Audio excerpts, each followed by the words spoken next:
In a primetime news follow-up, stakeholders are again pushing for the National Environment and Planning Agency, NEPA, to provide an update on how soon an ecological assessment will be done so the process can begin to repopulate the Rio Cobre with fish.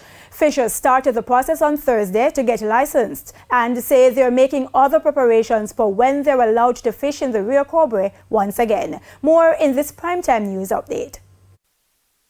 Most of the 120 fishers in the Rio Cobre in St. Catherine are starting the process to become licensed in their trade.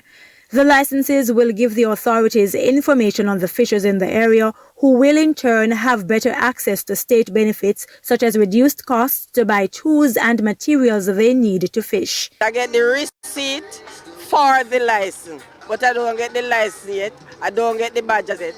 They say I'll be within 21 days, I guess.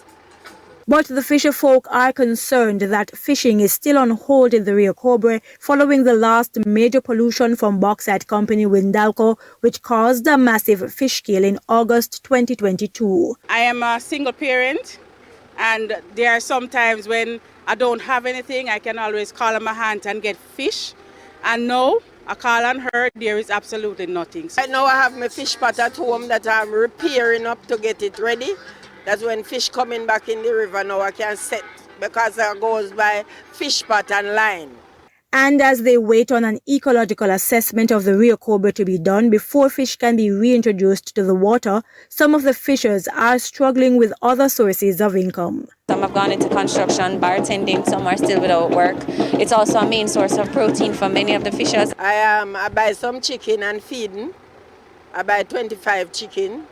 But the most of them dead, so I have to go elsewhere and buy a next 25. So I have them coming right now. Ethel Scott says her chickens will be ready in 2 and 3 weeks' time, and she plans to continue that new venture even when she's able to start fishing in the Rio Cobre again. I can catch fish and sell a few fish and buy a bag of feeding as well to help me along with them. And maybe can even buy more chicken. They can be able to feed them. Meanwhile, Vice Chairman of the St. Catherine Parish Development Committee, Kestenard Gordon, says he's not satisfied with the state's response to the whole situation. We feel that Fisheries Authority of Jamaica has sufficient authority under the Fisheries Act to prosecute Windalco. They have had several occasions to do so, and they have not done that. And Vice Chairman of the St. Catherine Parish Development Committee, Kestenard Gordon, says about 1,000 persons are seeking compensation in the Supreme Court for losses related to the latest fish kill caused by pollution of the Rio Cobre. He says about 122 persons initially started the process. Now we have 800 and odd extra, so we're talking of roughly 1,000 applicants, claimants coming on for compensation. The process is underway because it's a lot of interviews that the attorneys are currently doing. It's a lot of work. So as soon as we are able to complete that, right, we'll be filing the claims